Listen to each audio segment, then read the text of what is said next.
Good evening, it's Monday, November 6th. Welcome to a new episode of System Update, our live nightly show that airs every Monday through Friday at 7 p.m. Eastern, exclusively here on Rumble, the free speech alternative to YouTube. Tonight, American conservatives have long expressed all kinds of scorn by one thing in particular, that is victim narratives, specifically claims by various minority groups that they are unsafe in the United States, and that as a result of the threats and prejudice they face, they need many protections from the law, including censorship of ideas that they find threatening and that make them unsafe in order to feel protected. Yet, over the last month, this narrative stopped being mocked by many conservatives and began being honored, defended, and taken gravely seriously ever since the narrative of victimhood was made not by Black Americans or Latino Americans or LGBTs or immigrants, but instead by American Jews in the wake of the new war between Israel and Gaza. That American Jews are now a uniquely endangered minority group in America has become gospel in many sectors of American discourse. And it is invoked not just as an abstract thought, but for very serious consequences to justify a wide range of measures that the American right has spent years condemning: censorship, cancel culture, campus rules, and banning of protests.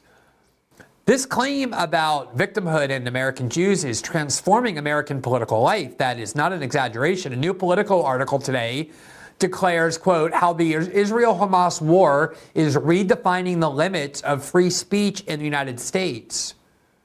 A news article from a New Jersey newspaper today reports, quote, Jewish high schools are demanding plans from colleges to keep students safe. But is all of this true? Are victimhood narratives offered on behalf of American Jews that they feel unsafe on campuses and in workplaces and in American life generally are more valid, compelling, and convincing than similar victimhood narratives offered on behalf of other minority groups? Are special changes required to the law, to our speech laws, to campus rules, to the limits of what can be argued by members of Congress in order to protect them? We'll consider the very serious implications of this debate. Then, there is yet again serious confusion in American political discourse about the scope of free speech in the United States. Newfound censorship advocates in the wake of the Israel-Gaza war have argued that certain views being expressed on campuses and at protests are not really protected free speech and therefore can be legally censored because these views are hateful, because they call for violence, and because they are likely to incite violence against a vulnerable minority group. Those are the traditional left liberal theories for why censorship of right-wing speech is justified. But is it valid in this case, or does it represent a radical distortion of the scope of free speech as protected by the First Amendment? We'll examine the relevant free speech precedents from the Supreme Court to once again emphasize how broad America's free speech rights are and how important it is that they remain broad. And then finally, a new poll from the New York Times has extremely bad news for Joe Biden and the Democrats, including a finding that Donald Trump leads Joe Biden by a significant margin in 5 out of the 6 key swing states that Biden was declared the winner of in 2020. But even more alarming from the Democratic Party perspective, Black and Latino voters are abandoning Biden and the Democrats in record numbers. We'll examine why this is and what this means. Before we get to the show, a few programming notes. We are, to remind you, encouraging our viewers to download the Rumble app, which works on both your phone and smart TV. Doing so enables you to follow the programs you most like to watch on Rumble, which we hope includes System Update. It also enables you to activate notifications, which we hope you will, which means that the minute we or other shows that you follow go live broadcasting on Rumble, you will be notified by email, by phone, however you ask to be notified. So you don't have to wait around in the very rare event that we're a few minutes late, or you don't have to remember what time we're on, or you'll just be simply notified, and you can click on that link and be taken right to the show. It really helps our live audience size. It really helps Rumble as a platform, so we really encourage you to do it. As another reminder, System Update is also available in podcast form. You can follow us on Apple, Spotify, and all other major podcasting platforms. Each episode posts there 12 hours after they first broadcast live here on Rumble, and if you rate, review, and follow the show,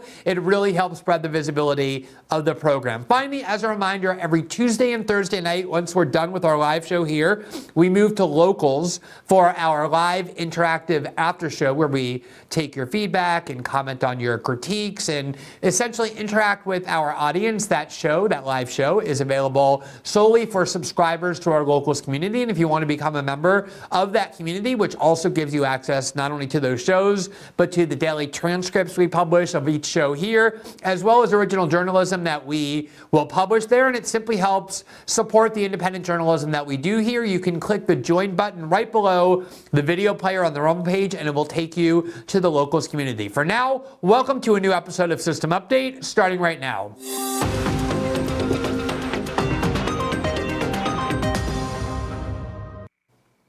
Over the last week while I was traveling, we had prepared for you, taped in advance, several different interviews with various guests to ensure that we had a program 4 out of the 5 nights when I was traveling.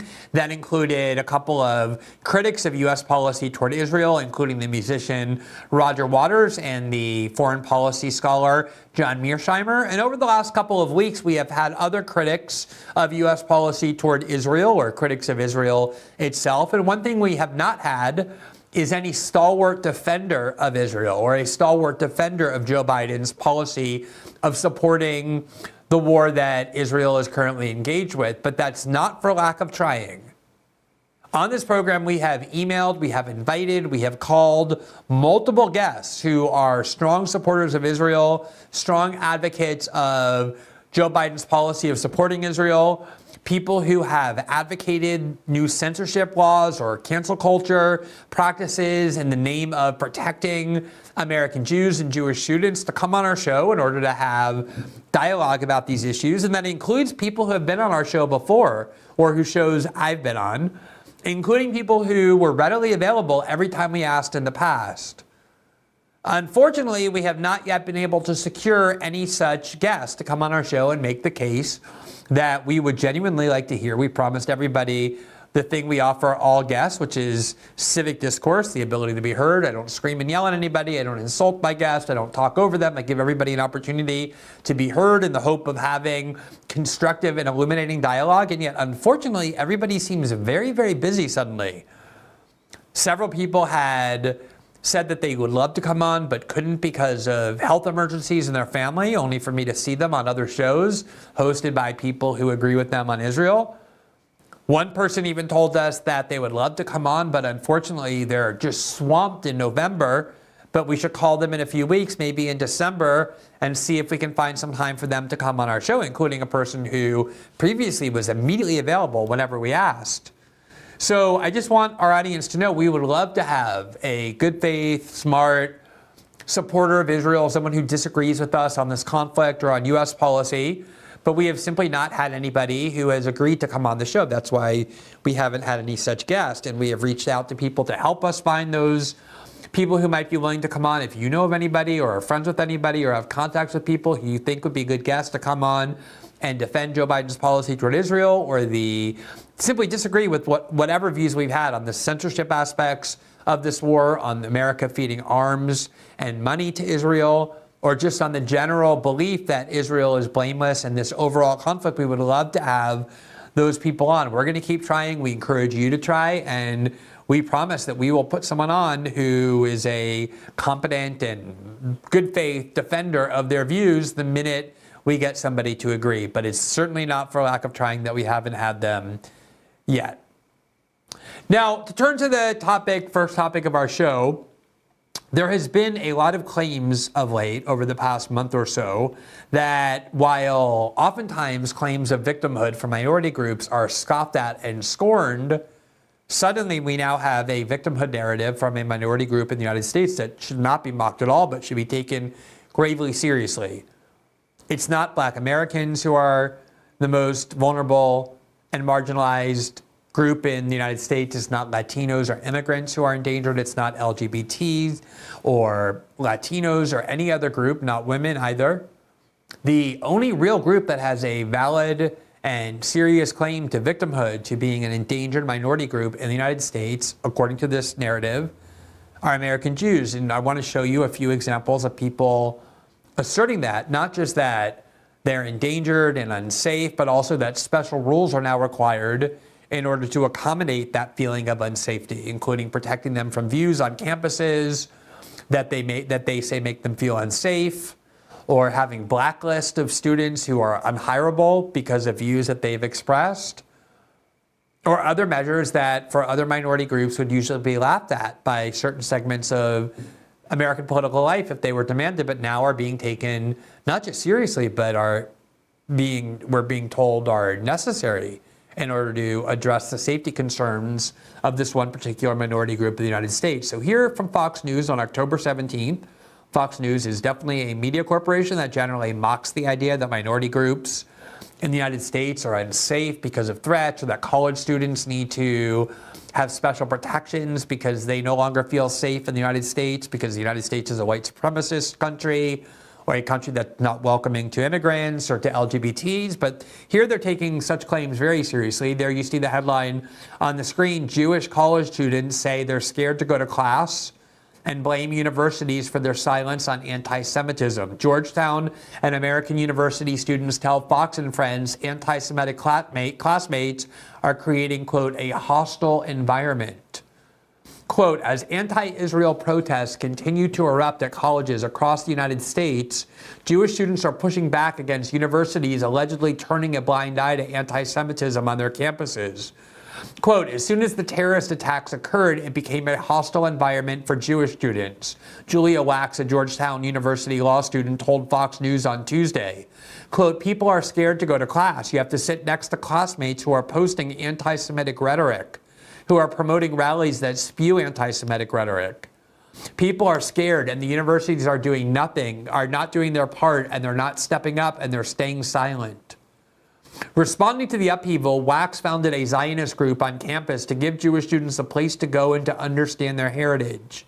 One of her best friends is on the front lines of the conflict, she said, and the Jewish students at the university are all tied to the conflict in the Holy Land in some way. Quote, I have students who are texting me who just got back from Israel on Thursday, and it's difficult because there are people at Georgetown that are getting into Georgetown Law School, getting into Harvard, getting into Stanford, getting into Yale, and they're spewing this kind of rhetoric toward us. It's anti-Jew, it's anti-American, it's anti-democracy, and it's hateful and it's spiteful. Michael Korovakov, a freshman at Georgetown, told Fox and Friends host Lawrence Jones that he has been witnessing similar rhetoric, including claims that some Hamas-led atrocities, including the beheading of babies, never happened. Quote, the biggest problem has really been the fact that student organizations have cropped up on campus that are largely spewing this anti-Semitic rhetoric. We had a rally a week ago in favor of Hamas. It was a Palestinian martyrs, basically, rally, he said.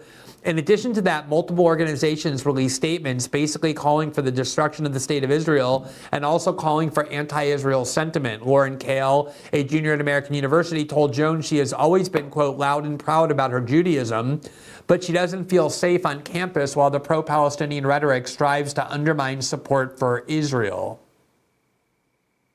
Now, right from the start of this war, we had suggested that the most important and relevant historical event to look at this through, the prism through which this can all be understood, namely this new war, was 9/11. And in particular, we urged that the lessons of 9/11 be remembered, that Americans were enraged by the attack on our country, I know I was, and that far too many people decided that an erosion of civil liberties here at home, giving more power to the government in the form of things like the Patriot Act and NSA spying, and just going around madly bombing in a quest for vengeance ended up being quite counterproductive. And no matter how enraged we were about the 9/11 attack, no matter how much vengeance we wanted, so many of the measures that our government induced us to supporting, from the invasion of Iraq to the bombing of multiple countries, to the transformation of our political system here in the United States, didn't solve the problem at all. In fact, many cases worsened it. It caused trillions of dollars to be spent, a million lives to be lost. And in many ways, it inflamed and increased the anti-American hatred that gives rise to terrorism in the first place. But I also think, while I still think 9/11 is a highly relevant historical event, I am starting to think that maybe at least an equally historical event, or maybe even a more historical event, relevant historical event, is the climate that was created in the United States after the George Floyd murder, when all kinds of activists insisted that Black Americans were unsafe in the United States, that speech codes were needed, that censorship was required, that we couldn't tolerate any longer on campus certain statutes or certain ideas. And it seems very similar that a lot of that is what's happening now, with calls for censorship, calls for people to be fired for their jobs, for their dissent. So much of just what I just read about Jewish students complaining to Fox News were simply fellow students expressing views that they disagree with. In fact, the last paragraph said there were students at their schools who are defending the Palestinian cause and undermining support for Israel. You're allowed to defend the Palestinian cause and oppose U.S. support for Israel. That's not anti-Semitic to do. In fact, there are many, many Jewish students who are supporters of the Palestinian cause and who oppose U.S. support for the war effort in Israel. And just like conservatives have long complained, I think validly, that many on the liberal left in the United States go around accusing their political opponents of being motivated by bigotry and hatred for minority groups in order to discredit their opponents and quash the possibility for debate, you're now seeing exactly that, but from the other direction. I can't tell you how many times in the past month I've been accused of being anti-Semitic, even though pretty much every person who was important in my life for the first 40 years, with a couple of exceptions, is Jewish. I was steeped in Jewish history and tradition. My grandmother was an immigrant from Germany who came here with her younger sister in the late 1930s to escape anti-Semitism by the Nazis, and her whole family who stayed behind were murdered in the Holocaust. All things I was steeped with. The idea that I harbor hatred for Jews is preposterous. The fact that I don't think the U.S. government should be funding the Israeli war, just like I don't think they should have been funding the war in Ukraine, is not the byproduct of anti-Semitism or anything even close to it. But we're now at the point where any dissent is automatically described as anti-Semitic, just like many left liberals in the wake of George Floyd went around accusing everybody who disagreed with them of being racist and white nationalists. And everybody after 9/11 who expressed dissent was accused of being on the side of the terrorists. These same kind of tactics are very much in play, except this time they're coming from the very same people who have long claimed to abhor such tactics. Here is an article in the New York Times, an opinion piece by several college students, Jewish college students, on November 3rd, entitled, "What is Happening on College Campuses is Not Free Speech." So here you see an attempt to limit, reduce, diminish the range of accepted free speech by saying, no, certain views are not free speech. What's happening on college campuses with protests is not free speech. Now, obviously, and this has been the law forever, you don't need new laws for this, you don't need new campus rules for this. If anybody engages in violence or assault or threatening behavior, that is a crime. You can't physically menace people, you can't assault them, you can't threaten them with violence, and you can't physically attack them. Everything else short of that is fair game, is free expression, no matter how unsafe those views make you. Lots of black people say that they feel unsafe when people argue in favor of the Confederacy or against affirmative action. Many immigrants say they feel unsafe by a lot of language that depicts immigrants as rapists. Many LGBT people say they feel unsafe by rhetoric that equates being trans or being gay to pedophilia. But all of those views are nonetheless free speech, even though it makes minority groups safe, and that's the same of views on college campuses regarding Israel, Gaza, and Hamas. And we should have never tolerated an erosion of civil liberties and free speech in the United States in the name of the 9/11 attack, but at least that was an attack on American soil, on the United States. What happened on October 7th is an attack on a foreign country. The last thing we should be doing is allowing anybody to limit or diminish the scope of what free speech is in the United States in the name of this attack on another country. And yet that's what This op-ed, like so many others, is arguing, quote, since the Hamas terrorist attack on October 7th, campus life in the United States has imploded into a daily trial of intimidation and insult for Jewish students. A hostile environment that began with statements from pro-Palestinian student organizations justifying terrorism has now rapidly spiraled into death threats and physical attacks, leaving Jewish students alarmed and vulnerable. Now, let's not conflate these things. You're allowed to justify terrorism.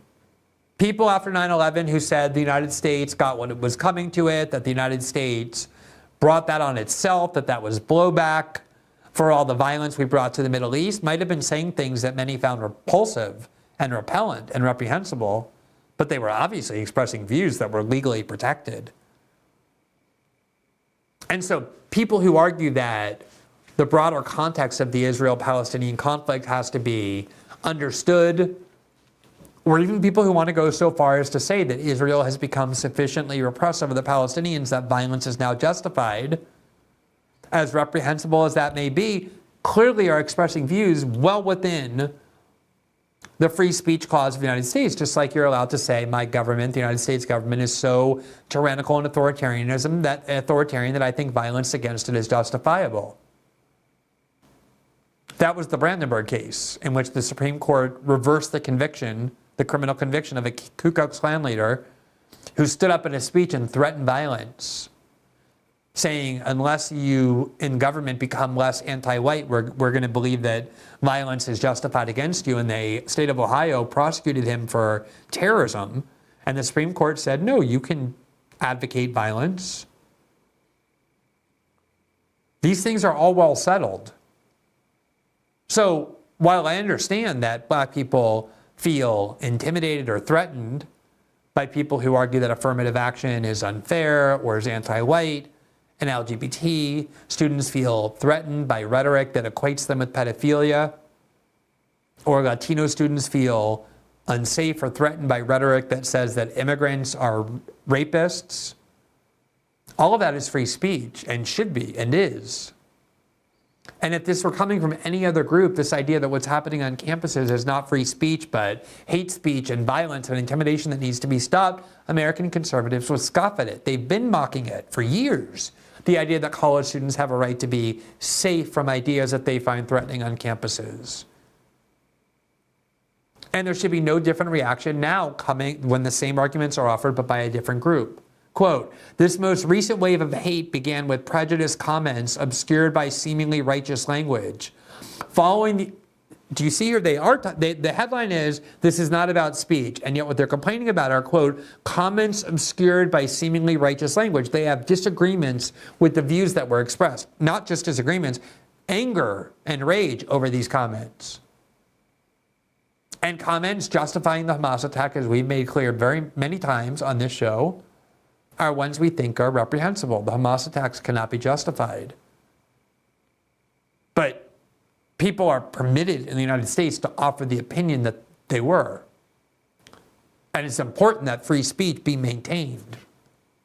Quote, following the October 7th attacks, more than 30 student groups at Harvard signed on to a statement that read, quote, we, the undersigned student organizations, hold the Israeli regime entirely responsible for all unfolding violence. There was no mention of Hamas. The university issued such a tepid response, it almost felt like an invitation. Now remember, the whole point of this op-ed is to say what's happening on campus is not about free speech, and yet all they're complaining about is their disagreement with certain views that student groups issued, blaming Israel, saying Israel is to blame because of the occupation and the blockade. That's exactly what free speech is on college campuses, and always has been and always should be. Now, obviously, when it turns into violent attacks or threats of violence aimed at individual students, those are crimes and should be. But the bulk of what this grievance is about protected speech, and this has been happening every day now for a full month. And instead of being mocked by conservatives or derided and scorned, oh, look at all the students, the little snowflakes who want to be protected from views they dislike, all the things we've heard from conservatives for years. when these grievances came from black students or LGBT students or Latino students, suddenly these things are to be taken very seriously, and measures must be implemented to shield them from views they find upsetting. Quote, days later at a pro-Palestinian rally, the Cornell Associate Professor Russell Rickford said he was, quote, exhilarated by Hamas's terrorist attack. He later apologized and was granted a leave of absence. In an article, a Columbia professor, Joseph Massad, seemed to relish the, quote, awesome scenes of, quote, Palestinian resistance fighters storming into Israel. Most recently, over 100 Columbian Barnard professors signed a letter defending students who blamed Israel for Hamas's attacks. To the best of our knowledge, none of these professors have received meaningful discipline, much less dismissal. Another green light. Now, look at what they're saying here. I think this is so important. I mean, I have spent more time on this show talking about the need to protect free speech and the dangers of censorship on college campuses and elsewhere. And here's what they're complaining about. And I know my audience here has been with me. If there's anything that unifies the audience that we have for the show, that I know have a wide range of divergencies ideologically and politically. But one thing that unites people who watch this show is a belief that free speech is urgent, that we maintain a free discourse in the United States. And so much of what has been going on since this war broke out thousands of miles away on the other side of the globe in a foreign country, which is what Israel is, there has been this steady drumbeat of demands that censorship be instituted on college campuses and in American society generally in the name of making Jews feel safe. And if that were a framework that in general were accepted, I would still disagree with it, but it wouldn't surprise me. But the fact that this is coming from people who have nothing but scorn and derision for these arguments when offered by other groups is watching people on a dime violate the principles they've spent years claiming they believe. Here's what these students are saying. Remember, they're saying this is not about free speech, and yet here's their grievance. Over 100 Columbia and Barnard professors signed a letter defending students who blamed Israel for Hamas's attack. You know why they defended those students? Because you're allowed to blame Israel in the United States if you want to. That's free speech. Whether you like it or not, it's free speech. You are allowed to speak critically of Israel. And you don't have limits on how much you can criticize Israel. You can criticize Israel as much as you want, just like you can criticize your own government in the United States as much as you want. I've heard conservatives talk about the United States government in the harshest terms. They're tyrannical and authoritarian and despotic. And I've supported a lot of those claims because I believe them to be true. If you're allowed to be that critical of your own government, you're certainly allowed to speak as critically as you want about foreign governments. So these professors were absolutely right to sign a letter defending the rights of those students who blamed Israel. You don't have to agree with the students' views blaming Israel, but certainly they have the right to express those views. And what are these students here writing this op-ed who in the headline said this isn't about free expression? What are they angry about? That none of these professors who signed that letter have received meaningful discipline, much less dismissal. They want these professors fired for having signed a letter defending the free speech rights of other students. And they have the audacity to begin this op-ed saying this isn't about free expression. This is pure freedom of expression, and it is being steadily eroded. Because this time the people pushing these victim narratives and demanding censorship have the power to make it happen. Now, there has been censorship on college campuses, to be sure, on behalf of other groups. Because on college campuses, those other groups wield a lot of power as well. But there's been an endless stream, a tsunami of criticisms and attacks on those censorship campaigns demanded by other groups on college campuses. In fact, like I said, mockery of the most vicious kind. Oh, these poor little students, these snowflakes, they're little children, they can't afford to hear, they can't stand to hear views that make them unsafe. They want little safe spaces, they want little comfort blankets. Why is this different? Why are those claims mocked and this one is taken so seriously that many conservatives now suddenly support cancel culture campaigns against them and even censorship and campus speech limits? That these professors should be fired for signing a letter defending the free speech rights of students? You can be as upset as you want about the Hamas attack. You can be as angry as you want about students who blame Israel. That's your absolute right. What you don't have the right to do is exploit those emotions about this war to try and silence people who are expressing those views. There's been a lot of repulsive views. I find people defending the Hamas attack and justifying the Hamas attack repellent, as I said from the first day. You know what else I find repellent? People in Israel, people in the United States, calling for Gaza to be wiped off the map, to be turned into a parking lot, for all people in Gaza to be killed. And there are many of those who are saying that. And I'm going to show you some of them. I don't want them silenced or censored either. I think those views are also within the realm of free speech. That's what it means to be a consistent advocate of free speech and a principled opponent of censorship. It is so easy to cry about censorship when the views that are being silenced are the views that you like. Everybody will do that. Nobody is in favor of censorship of the views they like. Nobody. Doing that is meaningless. It's worthless. It's cheap and it's easy. The only thing that matters is whether you defend free speech and object to censorship when the views that are being silenced are the views you dislike most, that you hate the most, that you find the most repellent. That's the real test of whether you are a believer in censorship or not. And so many conservatives are failing that test. So many conservatives are beating their chests like tough guys, like, oh, students need to step up and become adults and tolerate the fact that in this world there are things that are going to make them uncomfortable. They don't have the right to their safe spaces. Who now suddenly are cheering these kind of students for doing this. The article goes on. Over these last few weeks, dozens of anti-Israel protests have been hosted on or near our college campuses. Many of these demonstrations had threatening features. Mass students have chanted slogans such as "From the river to the sea, Palestine will be free," which many view as a call for the destruction of Israel. Now, people can debate that meaning of that term all they want. From the river to the sea, Palestine will be free. Earlier today, Marsha Blackburn, the Republican senator from Kentucky, accused Rashida Tlaib, the Democratic congresswoman, of calling for a genocide of the Jewish people because she invoked this chant. That's not what this chant means. From the river to the sea, Palestine will be free. It does not mean kill all Jews.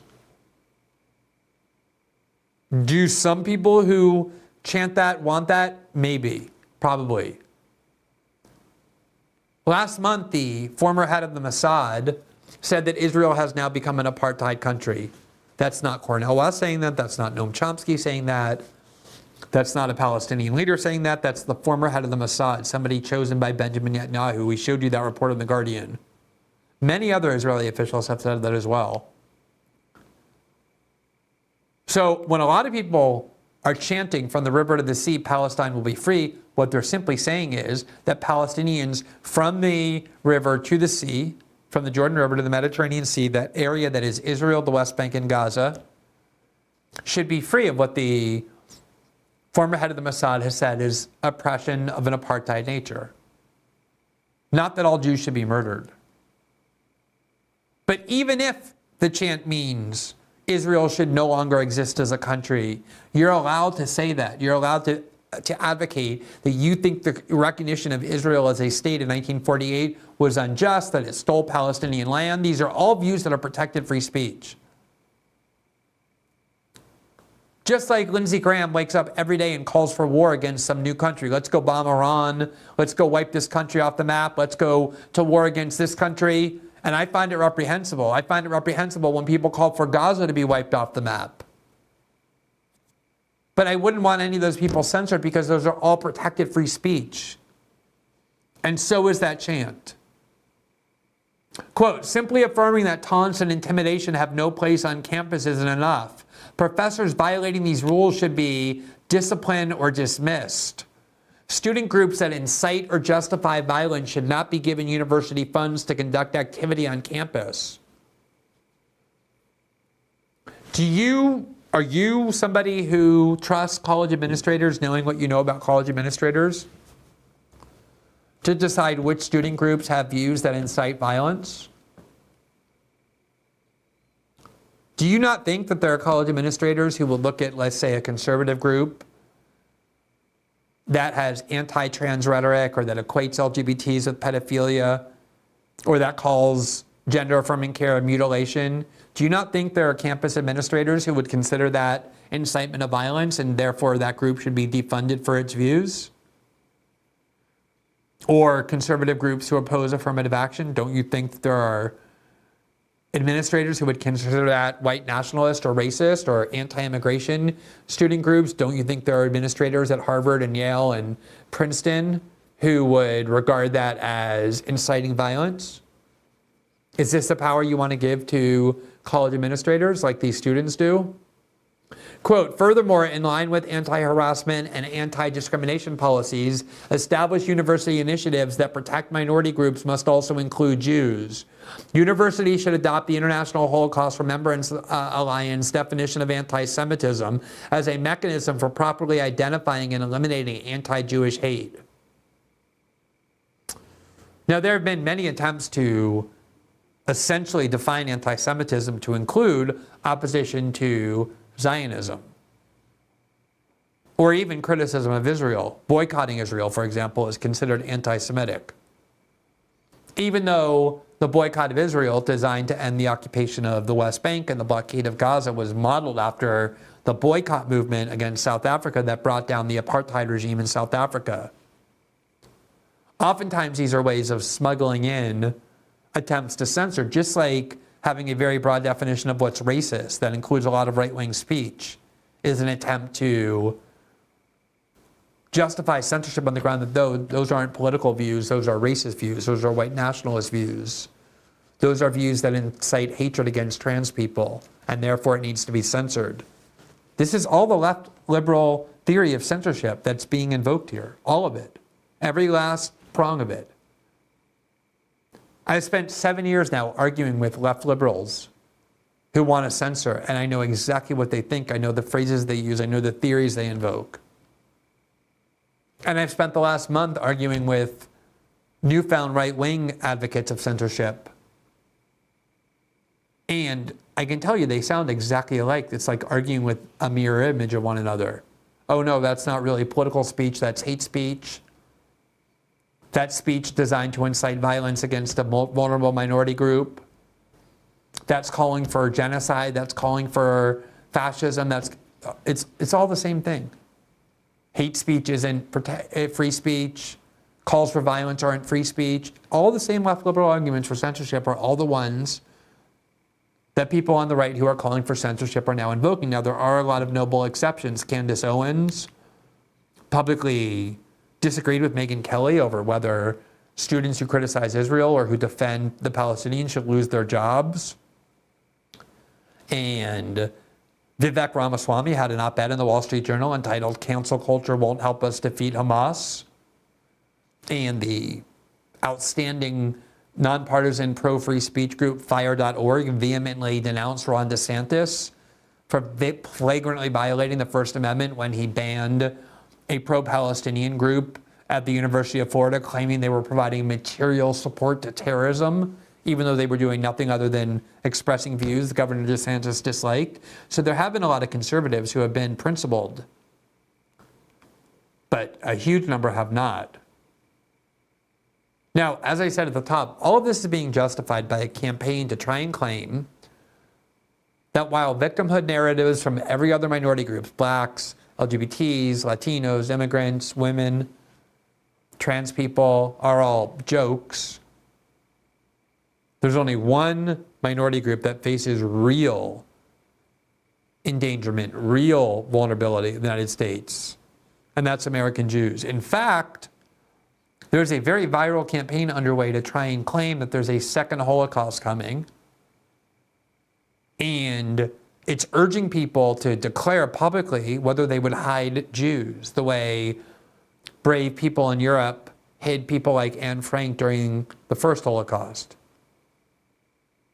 An attempt to claim that American Jews are facing a similar threat as European Jews faced under the Nazis. Here is one of the world's most famous influencers on TikTok. You probably don't know if you're under the age of 28, but she's extremely famous and very influential, and I'm only showing this to you because this campaign went very viral. Listen to this. You're going to start seeing this image all over social media, so I figured I would try to explain what it means. Would you hide me? It means that Jewish people all over the world are under attack, and we are so scared that another Holocaust is going to happen. During the Holocaust, we are so scared that another Holocaust is going to happen. Is that a real threat? Are American Jews facing another Holocaust in the United States? Because there are people who are protesting the fact that Israel is dropping more bombs on a helpless civilian population, half of whom are children in a tiny strip of land they can't escape from. And because Americans and people around the world are protesting the Israeli occupation of the West Bank and the blockade of Gaza, and the killing of thousands of young children. Now another Holocaust is coming because that's somehow anti-Semitic. This is the sort of thing that is being disseminated into the discourse in a very influential and widespread way. Jews were torn out of their homes and had no safe place to go unless one of their neighbors who wasn't Jewish would take them in and hide them. The Nazis were a terrorist organization similar to Hamas, and like those right now who support Hamas, were brainwashed into thinking there should be no more Jews. 6 million Jewish people were murdered during the Holocaust. And the fact is, the Nazis did not just stop at Jews. They wanted to kill black people, gay people, disabled people. Millions of these groups were murdered. So right now in the world, when you're seeing anti-Israel rallies, chanting and parading the streets saying to end all Jews, we truly are so scared that another Holocaust is going to happen. This idea that anti-Israel protests are about a call to murder all Jews is a repulsive lie. Can you find protesters at these rallies who think that? Yes, you can. Just like you can find people at pro-Israel rallies, every last one of them, who believe that all Gazans should be murdered, and they say so. But that's not what those rallies are about. In fact, at almost every one of these rallies in the Western world against what the Israelis are doing in Gaza, you not only have Jews participating in it, but leading the way. There are all sorts of Jews who organize pro-Palestinian rallies, who are very critical of the Israeli government, who even chant, "From the river to the sea, Palestinians should be free." I mean, I feel bad talking about this because this is some girl who's not exactly a scholar, but she's extremely influential. She has millions of people who watch her. And she's getting this from the ether. This is what is being fed and disseminated. And a lot of people are taking this seriously. People who will mock every claim, way milder, from every other minority group. Millions of these groups were murdered. So right now in the world, when you're seeing anti-Israel rallies, chanting and parading the streets saying to end all Jews, we truly are so scared that another Holocaust is going to happen. Jewish people right now are asking if we're not safe in public or on campuses, at some point are we not going to be safe in our own homes? Jewish people are looking around right now wondering if our non-Jewish friends and neighbors would take us in if we were unsafe. We're wondering right now that if the families we grew up with that are non-Jewish in our neighborhoods would take us in or turn their backs on us. So when you see this image and wonder what it means, I am asking you, would you hide me? And so needless to say, a bunch of celebrities and other types like that who, after George Floyd, were posting Black Lives Matter, and in the Me Too movement, were posting Me Too, Me Too, and whatever you feed them, Ukraine, the blue and yellow flag. People like Meghan McCain, they're now like posting, I would, meaning I would hide you. I'll hide you, don't worry. I mean, this is neuroses and paranoia of the worst kind. This is putting insane things into people's heads. And it would be worthy of cultural commentary if that's all it were, but the fact that it's being used as a foundation to justify widespread censorship and calls to ban pro-Palestinian groups, which is what's happening all throughout the United States, is what makes this dangerous. Now, as I said, there's so much that reminds me of the aftermath of 9/11, but so much that reminds me of the aftermath of George Floyd. This really is like the conservatives' George Floyd moment. You may recall that shortly after George Floyd and the protests that erupted, the New York Times committed the crime of publishing an op-ed by Republican Senator Tom Cotton of Arkansas, where he advocated that the military be called in to put a stop to the Black Lives Matter protests. And a whole bunch of New York Times reporters and staffers, black ones, but also white ones, started claiming that that op-ed puts them in danger in the workplace. They all use the same language because it was a way of trying to immunize themselves from being fired, because what they were trying to claim was that they were just complaining about a danger in the workplace. And under labor law, workers who complain about dangers in the workplace can't be fired. So here you see an article by the Neiman Lab, which is a trade journal for journalists, June 4th, 2020, reporting on that. Quote, "This puts Black New York Times staff in danger. New York Times staffers band together to protest Tom Cotton's anti-protest op-ed." Quote, "New York Times staffers are banding together in protest after the paper ran an op-ed by Senator Tom Cotton arguing that the United States government should call on the U.S. military to quash the people who are protesting the alleged murder of George Floyd, a black man by a white police officer. Times employees are not the only newsroom staffers protesting this week. Times management spent the day defending the op-ed. Then on Thursday evening, the Times PR team released a statement saying that Cotton's op-ed, quote, did not meet our standards.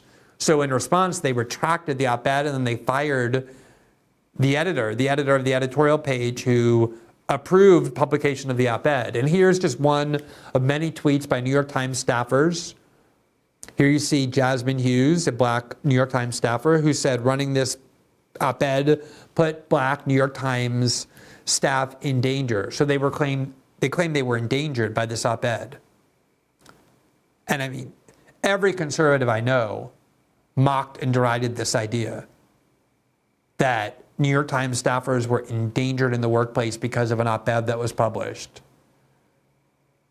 And when they fired the two editors responsible for this, the publication of this op-ed, one of the people who led the way in objecting to that firing and defended the New York Times right to publish that op-ed, who mocked the claims by the New York Times staffers that they felt unsafe in the workplace, was Bari Weiss. She at the time was a New York Times employee. And when she left, she denounced very vocally the idea that journalists have the right to feel safe in their workplace. They need safe spaces in journalism. She, in fact, said there's no such thing as safe spaces in journalism. And she was very outspoken about the argument that when you work at a newspaper, you have to hear views that make you angry. You're not entitled as a journalist, she said, to feel safe at your workplace by demanding that nothing be published there that makes you uncomfortable or angry. And I agreed with Bari Weiss about that. I thought it was insane that the editor of the newspaper got fired for publishing this op-ed. And yet, here's Bari Weiss now. She has her own site called A Free Press, ironically. And here's what Bari Weiss is promoting. An article by a staffer at The Guardian who is anonymous, who's Jewish, claiming they're unsafe at The Guardian. And the reason they say they're unsafe at The Guardian is not because they're being targeted by mobs or being attacked in any sort of way that's violent or threatened with violence. They're not claiming that at all. They're saying they're unsafe because of the coverage of the war at The Guardian that they claim is too anti-Israel. It's the same exact argument as what the New York Times staffers were saying. I'm unsafe at my workplace because I don't like the editorial coverage my newspaper has taken. It makes me feel unsafe. And instead of mocking that and denouncing that, Bari Weiss has completely shifted positions and is promoting and heralding this claim from the Guardian staffer that they're unsafe as a Jew at the Guardian because the paper is too anti-Israel. Here's a tweet by Bari Weiss promoting this article on her site. Quote, I hear colleagues complaining about the newspaper's American readers. They're always accusing us of anti-Semitism. They're laughing. I'm a Jew at the Guardian. I don't feel safe at work.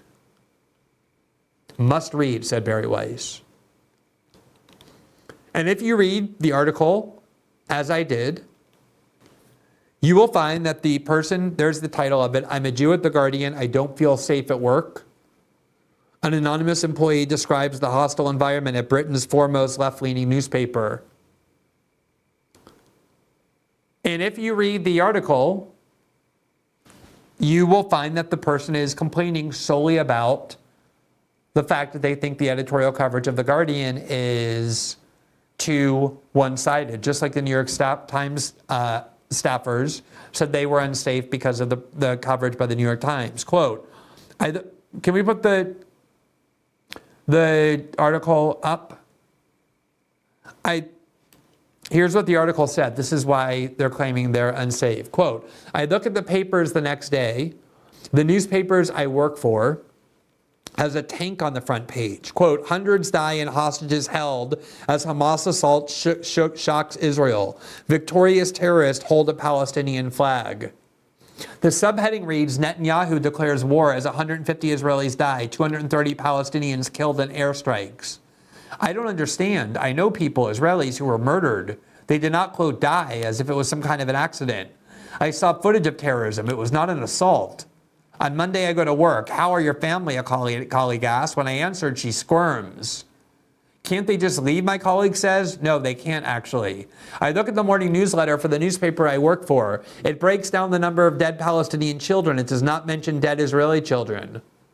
I see a colleague who had posted about decolonialization all over social media over the weekend. They're laughing with the rest of their team. They're having a great day. I used to love their podcast full of hot takes and celeb gossip. Now they're evolved into an expert on the Middle East. It doesn't look like their family is in the middle of it, though. No one. Okay, so it just goes on and on like this.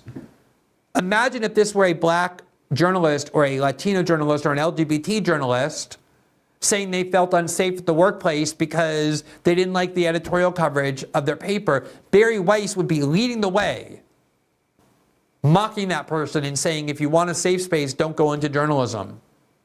But because now it's a group that she belongs to, instead of a different group, now it's to be taken very seriously. Most people have a lot more empathy for perceived threats to their own group than they do to groups that they don't belong to. And so it's very easy to say, oh, I'm mocking all these claims by black people and by Latinos and immigrants and trans people. They're not really threatened. They're babies. They're snowflakes. Oh, but this group that I belong to, no, these threats are real. Even though the article by this Jewish staffer who's saying she's unsafe is not claiming that she's physically threatened or that there are any violent mobs searching for her. Her only complaint is that she doesn't like the Guardian's coverage of the war. She thinks it's too pro-Palestine, even though the Guardian is editorially completely pro-Israel. Here's Bari Weiss in 2020 mocking the idea, right at the time that the New York Times staffers were saying they felt unsafe, mocking the idea that people have a right to feel safe at the workplace. Quote, the new guard, says Bari Weiss, has a different worldview.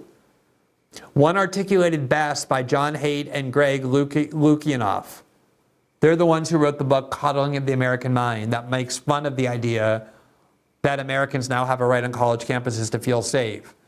Bari Weiss says, quote, they call it safetyism. in which the right of people to feel emotionally and psychologically safe trumps what were previously considered core liberal values like free speech. Do you understand that this is exactly what Bari Weiss is now doing? And look, I know Bari, she's a nice person. There's not a cynical bone in her body. She means this earnestly. I'm not trying to gen up any kind of hostility toward her. It's not personal. It's about the fact that so many conservatives, and I realize a lot of people think she's not conservative, but I don't care about those labels. So many people who previously were leaders of the idea that we have to have free speech, that we can't censor to make people safe, that college students are pathetic for wanting to be safe from views that make them uncomfortable, are now suddenly leading the effort to venerate these claims of feeling unsafe because college students and journalists are exposed to ideas they dislike. Now, I think it's very, very difficult, to put that generously and politely, to try to make the case that American Jews are the only or the most endangered minority group in the United States. They have been targeted with threats, and they have been targeted with mass shooting sprees like the one at the Pittsburgh synagogue a couple years ago. So have many other minority groups whose claims of grievance are typically mocked. Here from Al Jazeera in February of 2022, historically black colleges received threats second day in a row. Quote, the bomb scares come at the start of Black History Month in the United States, and a day at a half dozen universities received threats. Quote, multiple black universities and colleges in the United States received bomb threats that put their campuses on high alert or on lockdown. A day after similar threats forced the cancellation of in-person classes for the day. Local news outlets reported on Tuesday that Howard University in Washington, D.C., Kentucky State University, Xavier University of Louisiana, and Fort Valley State University in Georgia were among at least 9 universities that reported receiving threats. Here from Howard University, February 1st, 2022. There's a tweet from Howard University, quote, the Metropolitan Police Department and the Howard University Department of Police have issued an all clear in the investigation of a bomb threat made this morning at approximately 2:55 a.m. Here from the New York Times in February of 2022, quote, bomb threats are roiling historically black colleges and universities. Black people have plenty of reasons to feel unsafe in the United States. They can cite these sorts of things all day long, and yet conservatives are not sympathetic to the idea that black college students' feelings of unsafety justify censorship or changing campus speech rules or banning student groups that are against affirmative action. And they're not the only group threatened. Here from The Hill, October 16, 2023, just 2 weeks ago, FBI crime statistics show anti-LGBTQ hate crimes on the rise. Quote, anti-LGBTQ hate crimes rose sharply in 2022, jumping more than 19% over 2021, according to the FBI's annual crime report released Monday. More than 11,600 hate crime incidents were reported to the FBI in 2022, the highest number recorded since the agency began tracking them in 1991. A majority of hate crimes recorded last year targeted black people, according to the report. Hate crimes targeting LGBTQ people were up significantly compared with 2021, with 622 reported single bias anti-LGBTQ hate crimes. Hate crimes motivated by anti-transgender bias rose more than 35% year over year, reaching 338 incidences. Kelly Robinson, president of the Human Rights Campaign, a national LGBTQ civil rights group, described the increases in hate crimes as, quote, both shocking and heartbreaking, yet sadly not expected. Quote, the constant stream of hostile rhetoric from fringe anti-equality figures, alongside the relentless passage of discriminatory bills, particularly those targeting transgender individuals in state legislatures, created an environment where it was sadly foreseeable that individuals with violent tendencies might respond to this rhetoric, Robinson said Monday in a statement.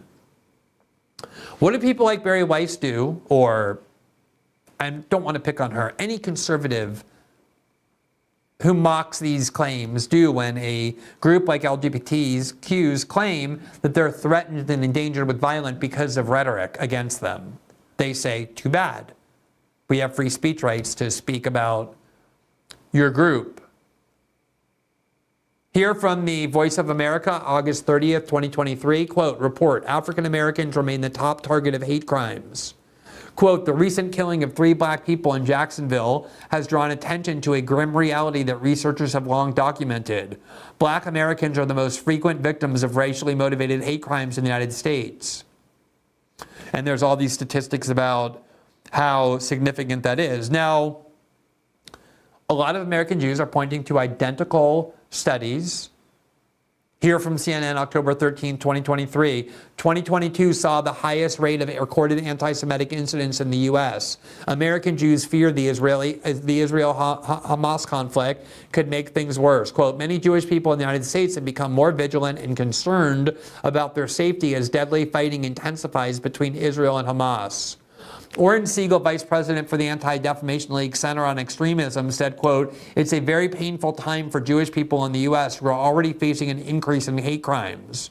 An increase in hate crimes and now worry for relatives or friends in Israel. Quote, the level of hatred that we already were dealing with on the ground, combined with what people are seeing online, just kind of all came together at the worst moment, perhaps one of the worst moments in Israeli history, Siegel said. In recent years, there's been a rising number of anti-Semitic speech and attack in the U.S. While incidents in the U.S. can't be solely attributed to a group or ideology, there has been increased coordinated efforts by known white supremacist groups to spread anti-Semitic propaganda. Anti-Semitic incidents in the U.S. tracked by the ADL reached their highest level in 2022 with nearly 3,700 reported cases. So do you see how every group has similar claims, equally valid claims to feeling threatened, to being targeted with violent shooting sprees, as happened in Charleston and Buffalo and Jacksonville to black people, and has happened to LGBTs, and has happened to Jews? And yet, for some reason, these kinds of grievances and victimhood narratives are mocked in every case, especially when they're invoked to justify a need for censorship or cancel culture, to fire people for expressing views those groups dislike, except in this one case where they're to be taken very seriously. Now, you can cite statistics showing how difficult it is to argue that American Jews are somehow the most vulnerable and endangered minority group in the United States. In America, Jewish adults have long reported that they are very satisfied with multiple aspects of their lives. Here from Pew Research in May 2021, including their economic well-being. Every time there is a vote in Congress regarding Israel, they pass overwhelmingly in favor of Israel. Just, you can pick any one. Here from in the Senate, a resolution agreed to stand with Israel. It was a unanimous vote, 97-0, in support of Israel. Every single time there's a vote. Here from 2014, one of the last times Israel was bombing Gaza in enormous amounts, nothing compared to now, but still. The U.S. Senate unanimously approved a resolution giving full support to Israel on Gaza. It had 78 bipartisan co-sponsors. The United States is a deeply pro-Israel country and has been for decades. In fact, Israel, of course, is the country that has received by far the greatest amount of economic and military aid from the United States over the last several decades. Here from Axios is the poll showing the amount of the billions and billions of dollars every year that goes from the United States to Israel. I think it's very difficult to try and claim that the United States is some sort of hotbed of anti-Semitism, the way that a lot of people on the left tried to claim that America is a hotbed of white supremacy and white nationalism in the wake of the George Floyd killing, or wants to exterminate trans people. These are all exaggerated victimhood narratives to try and justify limitations on free speech or the right to speak.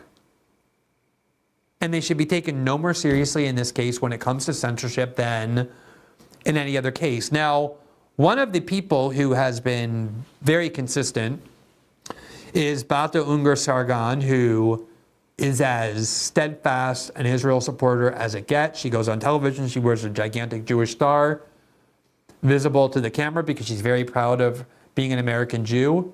She is a steadfast supporter of Israel. And yet, she went on Fox to complain about this new narrative that Jews are some sort of uniquely oppressed group. Here was her tweet, quote, "The problem with intersectionality is not that they didn't rank Jews high enough on the oppression scale. It's that they rank people based on oppression at all. The safetyism about Jewish students is harmful. The main danger they face is of being unpopular with their immoral peers." Listen to what Batya said. She is, again, someone steadfastly pro-Israel, and yet she has not at all abandoned her free speech principles, and she refuses to give credence to these new victimhood narratives on behalf of American Jews, just like she rejected similar victim narratives when offered by other groups. Listen to what she said on Fox News, how easy it is to be consistent.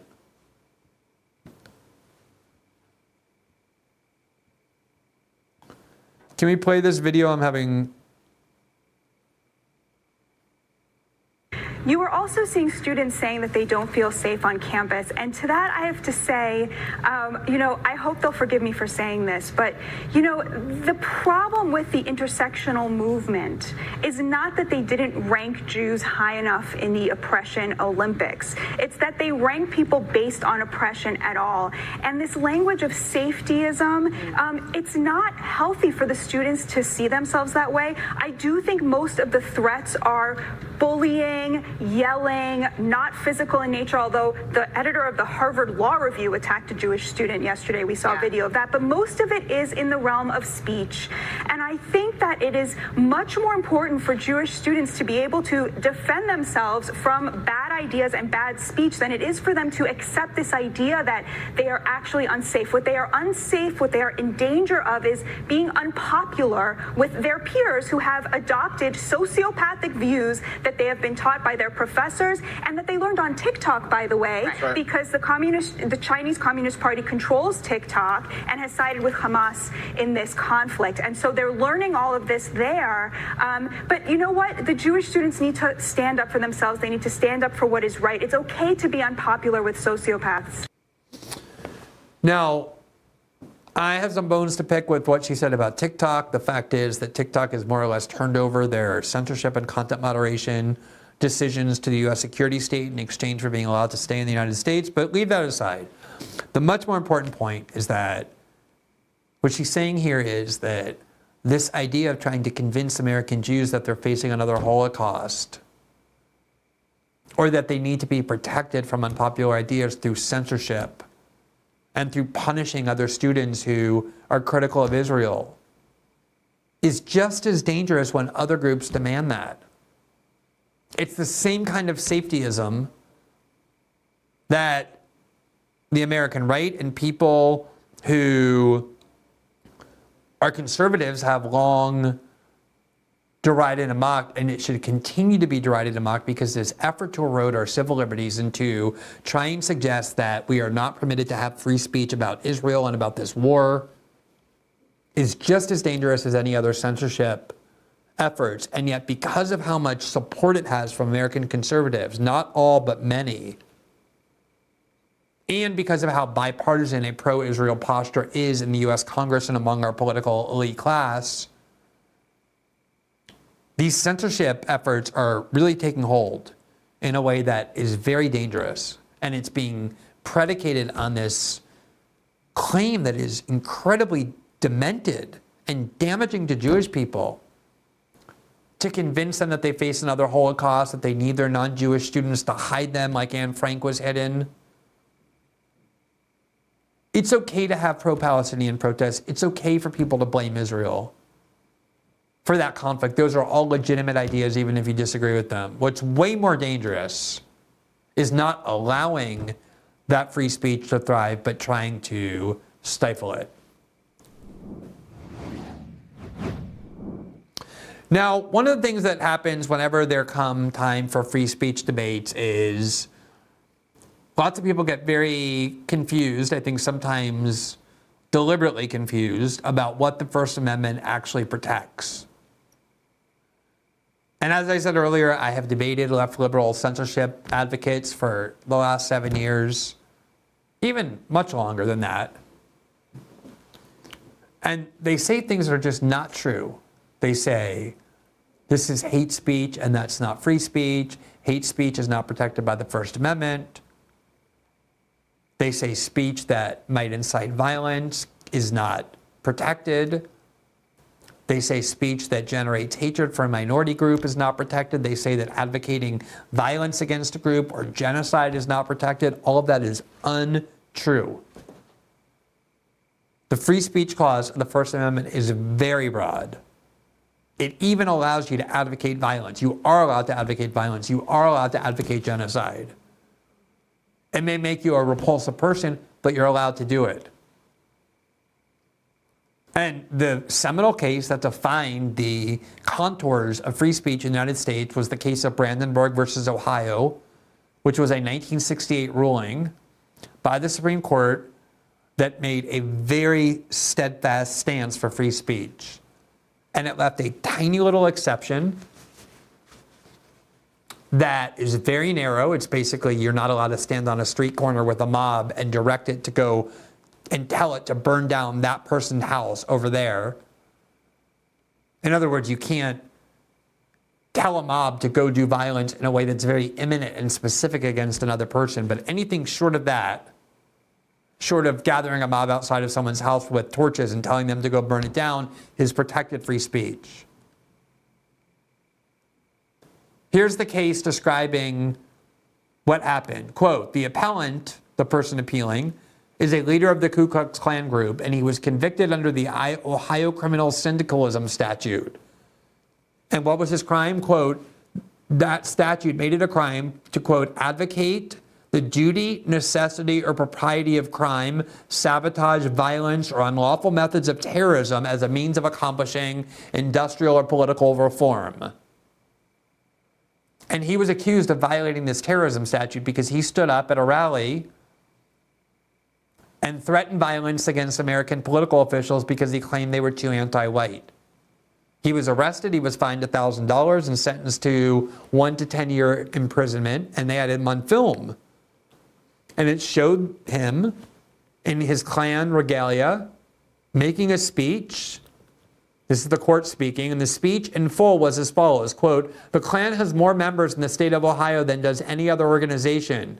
We're not a revenging organization, but if our president, our Congress, our Supreme Court continues to suppress the white Caucasian race, it's possible that there might have to be some revengeance taken. We are marching on Congress July the 4th, 400,000 strong. From there, we are dividing into two groups. One group to march on St. Augustine, Florida, the other group to march into Mississippi. And the court went on to explain it overturned that criminal conviction, and it said that you cannot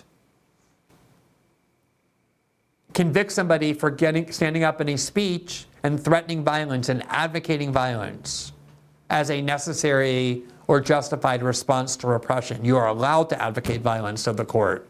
After all, the United States was founded when people in the colonies started to say that the repression of the British Crown had become so extreme that violence was necessary and justified.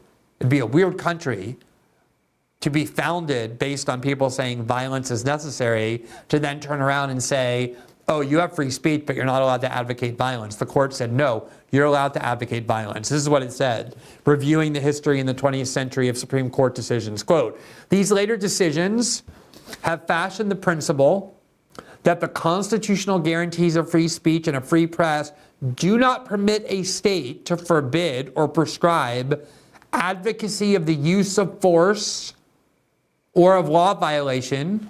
So this is what is protected. This is what a court cannot prohibit. The First Amendment, the constitutional guarantees of free speech, do not permit a state to forbid advocacy of the use of force or a law violation. You're allowed to advocate violence. You're allowed to advocate the necessity to break the law. The only exception is where such advocacy is directed to inciting or producing imminent lawless action and is likely to incite or produce such action. It's a very narrow exception. The left liberal censorship advocates always try and expand it. And they say, oh, well, if you stand up and say trans people have a propensity to pedophilia, you're inciting violence against them. And that falls into the Brandenburg exception. No. The exception is very narrow.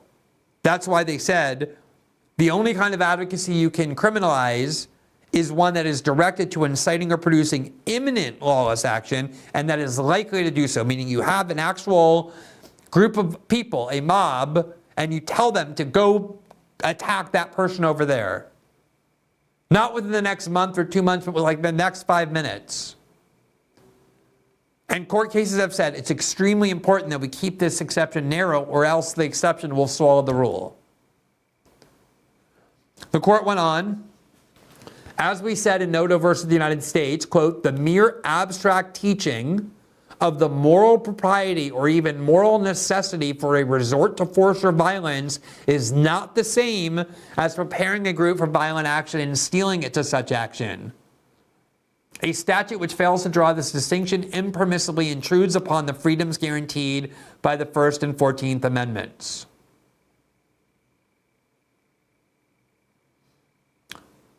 That is the scope of the First Amendment. So when you hear people saying, oh, these pro-Palestinian students are calling for violence, they're calling for Israel to be eliminated, they're calling for there to be genocide against the Jews, even though that's not true, let's assume that it's true.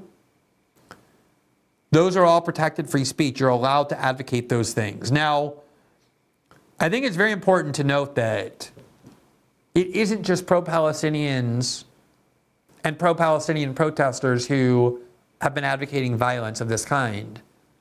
There are a lot of people in Israel and a lot of pro-Israel protesters in the United States who are also standing up and saying, wipe out all the Palestinians, kill all the Gazans. This is from one of the earliest pro-Israel protests back in October in New York City. We credited the interviewer. I want to do that again. I don't think we have his name, so hopefully we can get that.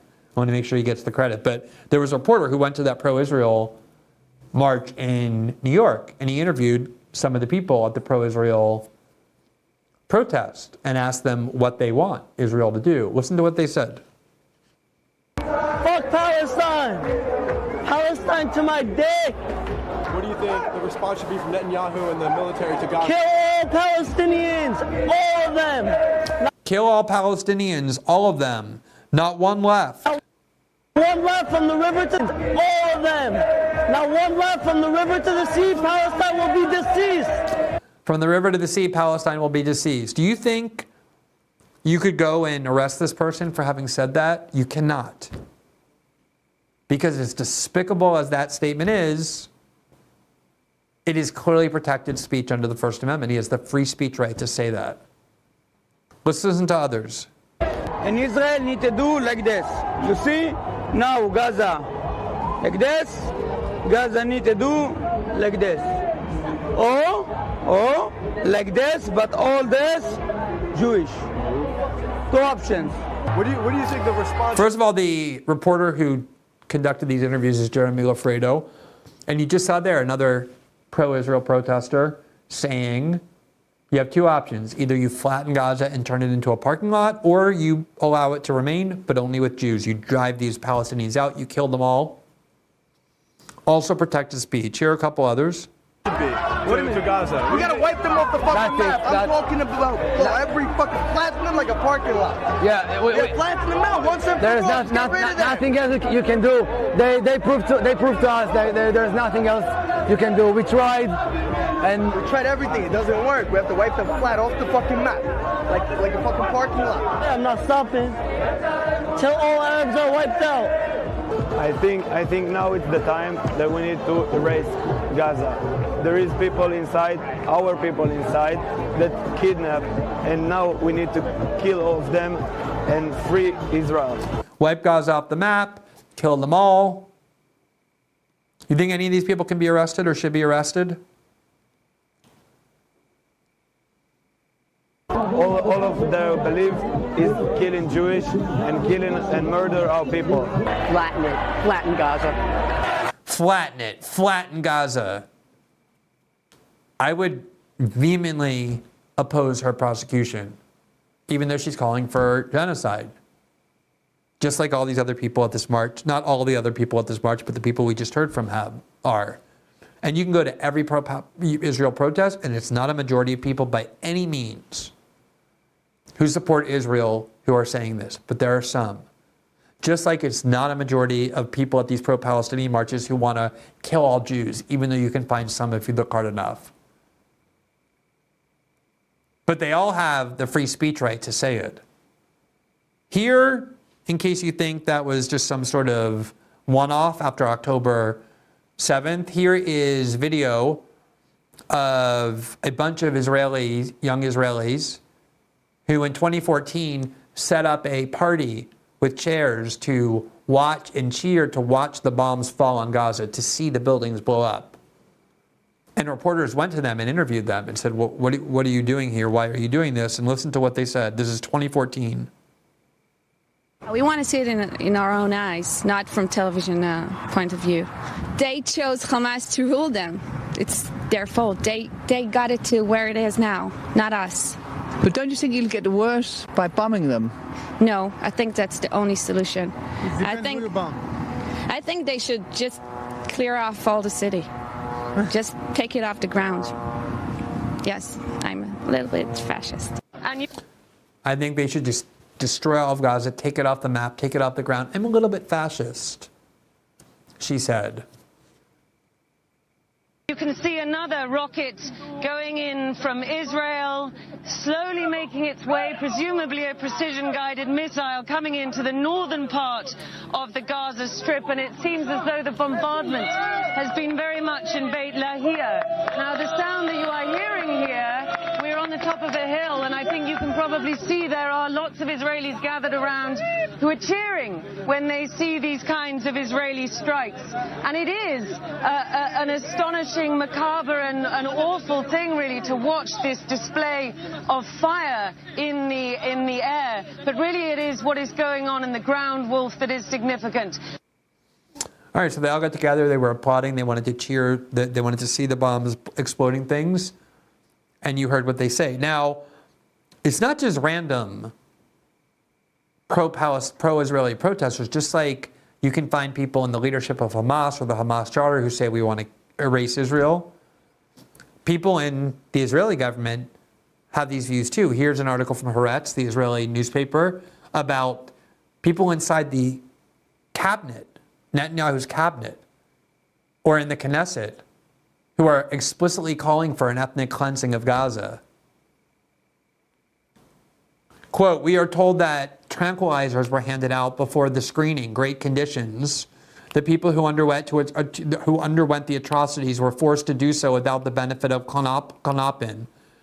Galit Distel Atterbayern, tender soul that she is, took a pill and it didn't help. She couldn't take the terrible sight, she said, and ran out shrinking and sobbing, shaking all over in one of the worst anxiety attacks she has ever known. She tweeted, quote, erase Gaza from the face of the earth. Let the Gazan monsters rush to the southern border and flee into Egypt or die. And let them die badly. Gaza should be wiped off the map and fire and brimstone on the heads of the Nazis in Judea and Samaria. Jewish wrath to shake the earth around the world. We need a cruel, vengeful IDF here. Anything less is immoral. Alongside cabinet members who vie with her to head the most useless ministries, such as Gila Gamil and Amikai Eliyahu, she caused this terrible damage. Her tweet garnered 3 million views, retweets, and appalled comments by leading journalists from around the world. Her post, the Minister of Heritage of Absolutely Nothing, began with this pastoral line, quote, the Northern Strip more beautiful than ever, bombing and flattening everything. Receiving much media attention, the editor-in-chief of The Economist even mentioned it. And then from the Times of Israel from this week, far-right minister says nuking Gaza is an option. And then Netanyahu suspended him for saying that because of how much controversy that created. Now, You can find people in the United States advocating the elimination of Israel, and you can find pro-Israel protesters advocating the elimination of Hamas, or the elimination of Gaza, rather. All Gazans, as we just showed you. And all of that is constitutionally protected. Here is Lindsey Graham. He gets up almost every day and thinks about which country he thinks should be bombed today. He's constantly advocating violence and the extinguishing of human life. And of course, while he's despicable, he has the right to say so. And he went on CNN today, and he was with Senator Blumenthal, who is, as usual, when it comes to Ukraine, when it comes to Israel, you have bipartisan consensus. And Lindsey Graham was essentially dismissing the value of Palestinian life. Here's what he said. You've said there should be no limit to what Israel can do to take out Hamas, but is the administration right that Israel needs to do more to protect civilians in Gaza? Well, I think Israel is committed to following the law of armed conflict. One thing I want to say for sure is Israel's not engaged in genocide. And another thing we need to deal with is the whitewashing of the status of people in Gaza. I'm sure there are plenty of people who would love to be free from Hamas, but the most radicalized people on the planet live in the Gaza Strip. They've been taught since birth to kill and hate the Jews. How do you teach math in Gaza? If you had 10 Jews and you killed 6, how many would be left? That's been in their school system. So I'm all for providing humanitarian aid in a fashion that doesn't help Hamas. I'm all for Israel having the time and space to destroy Hamas. I'm all for a new governing regime over the Palestinian people when this is over. And I'm all for Israel and Saudi Arabia reconciling. That's sort of where I'm at. But no pause? No humanitarian pause? I don't want to take the pressure off Hamas militarily, but if Israel can find a way to help the humanitarian situation, yes, I'd like to do it. But after World War II, did anybody ask us these questions? You got to realize the United States dropped 2 atomic bombs on cities in Japan to end the war. I think this is total war between Israel and Hamas. I want to protect innocent people as much as possible, but I want the world to realize that the radicalized population in Gaza has been going on for over a decade. This will not be easy. When you've been taught from birth to hate the Jews and kill them all and drive them into the sea, and here's what I think, 80% of the people in Gaza support the idea from the river to the sea. That has to change. So that is basically a way of saying, yeah, protect innocent Palestinians if you can, but in reality, these are people full of hate. They're the most radicalized population on the planet, so they're not really innocent. Even though we just showed you how many Israelis think the same about the Palestinians, but also Lindsey Graham, of all people, who has advocated every single American war, actual and proposed, who, if he had his way, there'd be bloodshed in the most massive quantities all over the world, is the least entitled person, the person with the lowest degree of moral credibility, to accuse others of being radicalized. But Lindsey Graham has the constitutional right every day to go on TV like he does and call for the destruction of some other population. And so does everybody else. Now,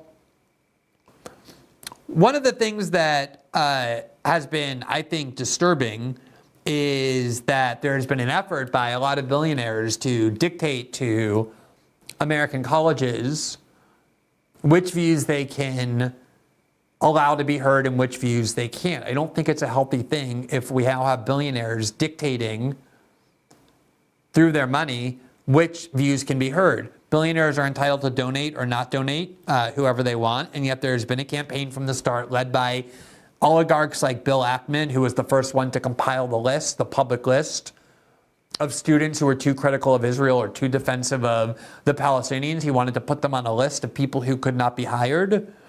And then here is another wealthy donor who went on CNBC earlier today to say that he was not going to donate any more money to the University of Pennsylvania because they were insufficiently pro-Israel. It's not going to happen until next year. Hey, Steve, before you go, I want to pivot the conversation 1 second just because I know you're a major benefactor to the University of Pennsylvania. I wouldn't say major, but a benefactor. You're a significant benefactor to the University of Pennsylvania, and I believe you've gotten involved in this sort of larger debate about what's happening in universities right now. Yes. What's going on? Well, I mean, your interview with Mark Rowan woke me up a bit, and my history with the University of Pennsylvania is pretty deep. I went there, my wife went there, we met there.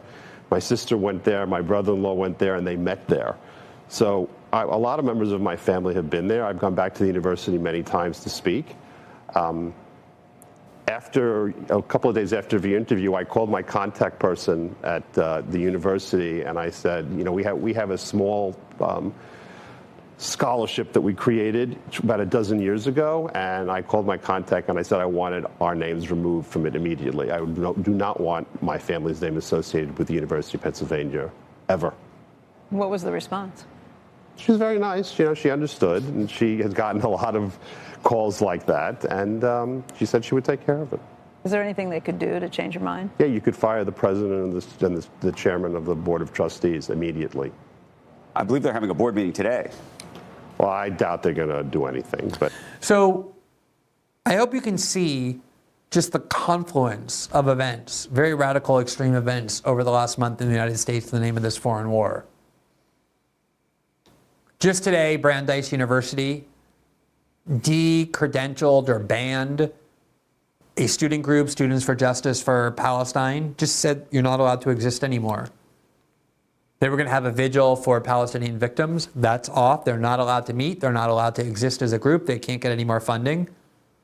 There's been this constant drumbeat of attempts to restrict speech, to punish speech, to limit speech, to narrow speech, because of how many influential people in the United States have a significant affinity for Israel and who therefore seek to outlaw, to banish, to render punishable any views other than steadfast support for Israel. And that is something that, no matter your views on Israel, should be deeply concerning.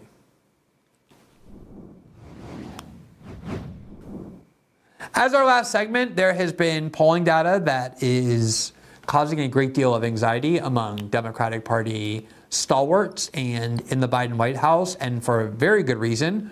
For those of you who didn't see it, here is one of the latest polls that is from the New York Times that the headline tells a big part of the story.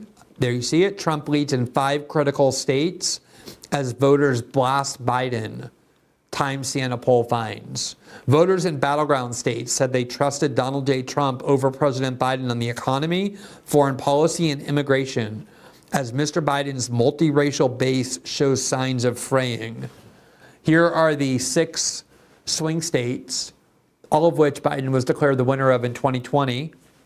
And here you see Trump with a significant lead. He has a 10-point lead or a 9-point, actually it's a 11-point lead in Nevada, a 6-point lead in Georgia, a 5-point lead in Arizona, a 4-point lead in Pennsylvania, and a 5-point lead in Michigan.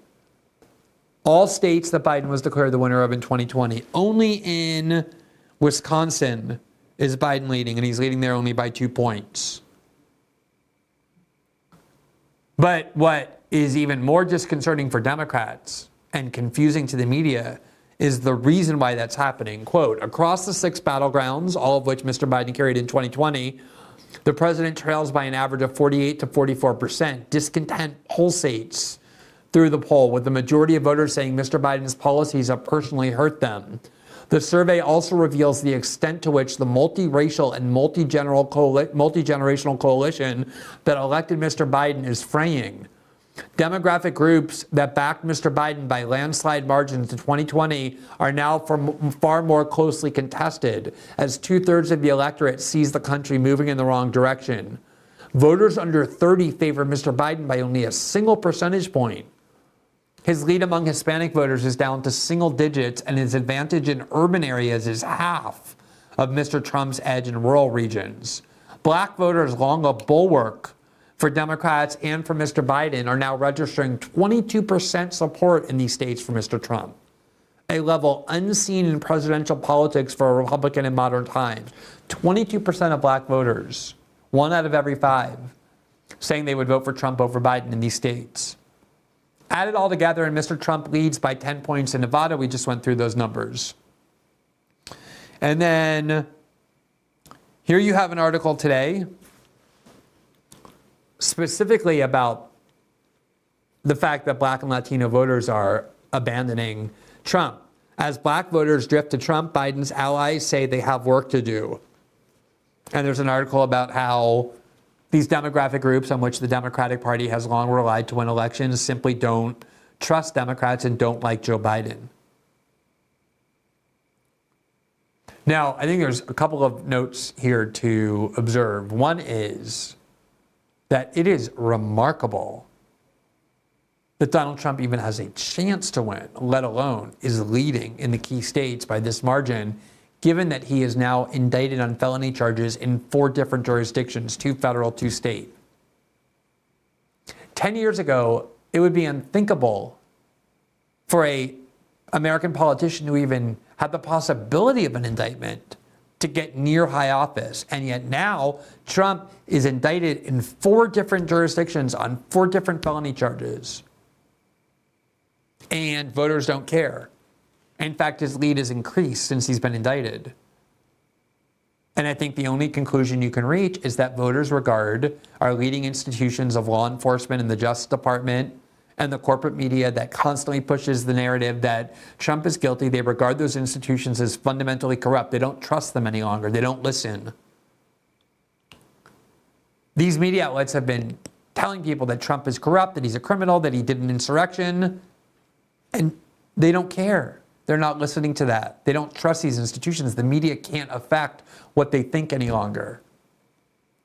And then the second thing to note is that think how often over the last 8 years or 7 years since Trump descended down that elevator and gave that first speech about immigration, how often media outlets have said that Donald Trump is a white nationalist, that he's a racist, that he hates black people, he wants to put Latinos into cages, he wants to put minority groups into concentration camps, that he's a fascist, that he wants to install white nationalist dictatorship.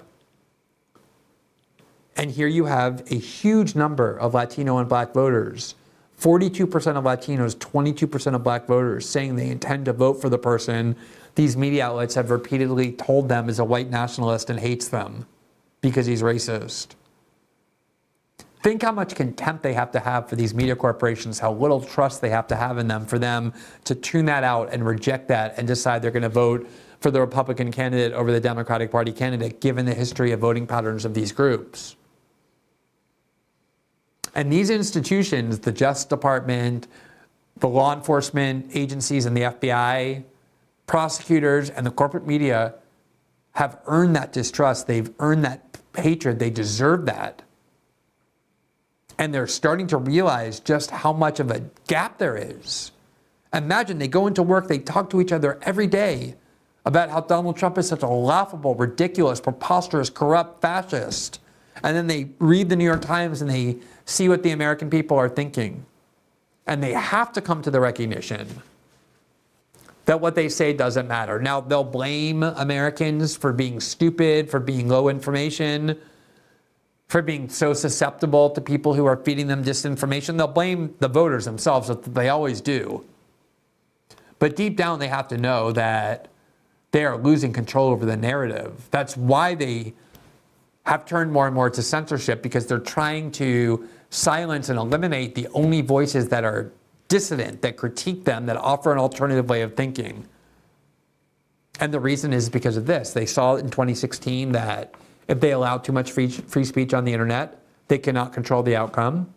And they're seeing that again now, that no matter how much they crack down, they're held in such contempt and distrust that if anything, they produce the opposite of the outcome they're trying to engender. And no matter your preference for party or for candidate, if corporate media and our leading institutions of authority have completely and irrevocably lost the faith and trust of most Americans, given what they are, that is something that ought to be celebrated.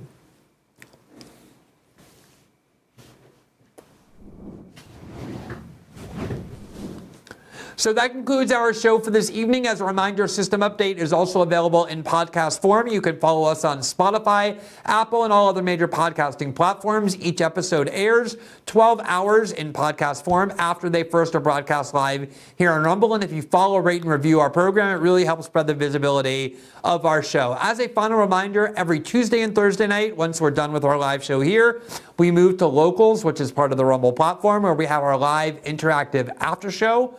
Last week, we showed you one of our episodes where I addressed critiques from a lot of our viewers about our coverage of Israel-Gaza. It shows you how we engage with our viewers, how it's a form of journalistic accountability. If you want to have access to those after shows or to our local community, which gives you access also to the transcripts every day that we post of each show and original journalism, and if you want to support the independent journalism that we're trying to do here, you can join our locals community by clicking the join button right below the video player on the Rumble page, and it will take you right to it. For those of you who've been watching our show and making it a success, we are, as always, very appreciative. We hope to see you back tomorrow night and every night at 7 p.m. Eastern, exclusively here on Rumble. Have a great evening, everybody.